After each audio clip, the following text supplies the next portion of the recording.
Good morning dear student. आज जो हमारा थर्ड टर्म का सिलेबस है उसमें करेंगे उपसर्ग। उपसर्ग किसे कहते हैं? उपसर्ग उस शब्दांश को कहते हैं जो किसी शब्द में शुरू में लगकर विशेष अर्थ प्रकट करता है। शब्दांश मतलब किसी शब्द के आगे लगकर उसको एक विशेष अर्थ देता है और उस शब्द का अर्थ ही बदल देता है। जैसे आप पंजाबी में अगेतर पिछेतर बोलते हो, हिंदी में जो अगेतर होता है उसको उपसर्ग बोलते हैं। जैसे कर्म शब्द का अर्थ है कार्य अथवा काम। कार्य जो है एक तत्सम शब्द है, जो काम है वो तत्व शब्द है।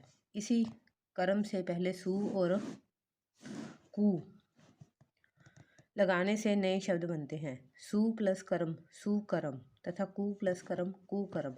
यहाँ स और कु, सु और कु लगने से नए शब्द सुकर्म और कुकर्म बने, जिनके अर्थ भी बदल दिए गए हैं। सुकर्म का अर्थ अच्छे कार्य तथा कुकर्म का जो अर्थ होता है वो बुरे कार्य है। यहाँ सु और कु उपसर्ग है।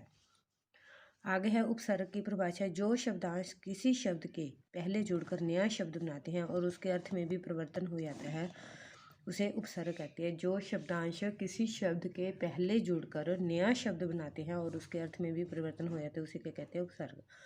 उपसर्ग कितने प्रकार के होते हैं? हिंदी में उपसर्ग है वो 4 प्रकार के होते हैं। तत्सम अथवा संस्कृत के उपसर्ग, संस्कृत अव्यय जो उपसर्ग की तरह प्रयोग होते हैं। संस्कृत अव्यय जो उपसर्ग की तरह प्रयोग होते हैं। अव्यय वो होते हैं जिसमें संज्ञा सर्वनाम लिंग वचन कारक के कारण कोई परिवर्तन नहीं होता। तत्व अर्थात हिंदी के उपसर्ग विदेशी भाषा उर्दू फारसी अंग्रेजी से आए हिंदी में प्रचलित उपसर्ग। तत्सम उपसर्ग या संस्कृत के उपसर्ग। तत्सम जो उपसर्ग संस्कृत में से हिंदी में आए हैं और अभी भी तत्सम रूप में ही प्रयुक्त हो रहे हैं, मतलब वैसे के वैसे प्रयुक्त हो रहे हैं, उनको तद्भव नहीं बनाया गया है, संस्कृत के ही शब्द हैं, उन्हें तत्सम कहते हैं। उपसर्ग है अति। अति का मतलब क्या होता है? अधिक, ऊपर या उस पार। अति जो है एक उपसर्ग है, वो जब किसी शब्द के साथ लग जाता है उसके साथ मूल शब्द जो शब्द लगता है एक नया शब्द बनता है। ये देखिए अति प्लस रिकत। रिकत क्या है? एक शब्द है अति रिक्त। आचार अत्याचार, अति प्लस आचार बन गया अत्याचार। अति प्लस शय अतिशय। अति प्लस क्रमण अतिक्रमण। अति प्लस सार अतिसार। अति प्लस काल अतिकाल। अति प्लस अधिक अत्यधिक। अति प्लस अंत अत्यंत।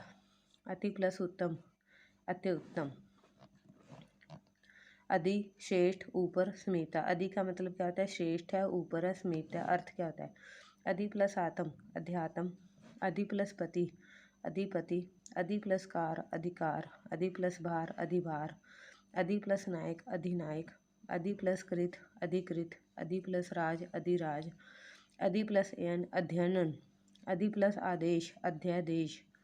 अधि प्लस ईश आधीश। अधि प्लस करण अधिकरण। अधि प्लस अक्ष अध्यक्ष। आगे देखिए।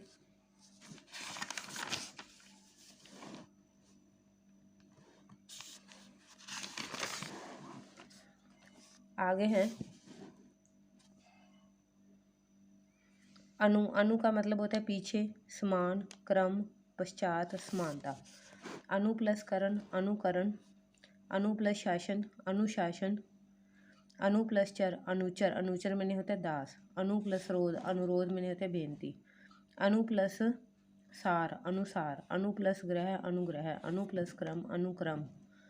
अनु प्लस शीलन अनुशीलन। अनु प्लस गामी अनुगामी। अनु प्लस वाद अनुवाद। अनु प्लस राग अनुराग। अनु प्लस ज अनुज। स्टूडेंट ये जो है ये है संस्कृत के उपसर्ग हैं। बाकी आपने अपने आप पढ़ने हैं क्योंकि ये बहुत सारे हैं। फिर जो दूसरा है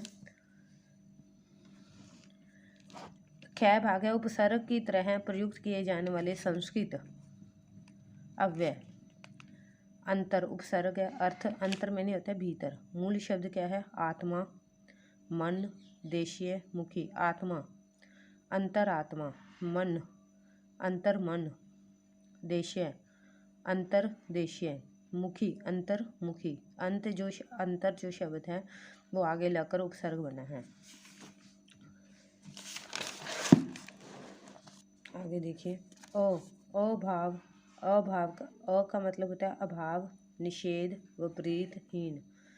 ज्ञान, अज्ञान, हिंसा, अहिंसा, अपठित, अज्ञानी, अन्यायी, अप्रत्यक्ष, अलिखित। ठीक है स्टूडेंट। अध्याय, अध्याय अध्याय मैंने होता है नीचे, गति, पतन, भाग, मुख, मुखी, लिखित। अधोगति, अधोपतन, अधोभाग, अधोमुख या अधोमुखी, लिखित, अधोलिखित। स्टूडेंट ये हमने उपसर्ग किए हैं, बाकी क्या है वो आपने खुद रीडिंग कर लेनी है और इनको अपनी नोटबुक पे भी लिख कर देखना है। Thank you student.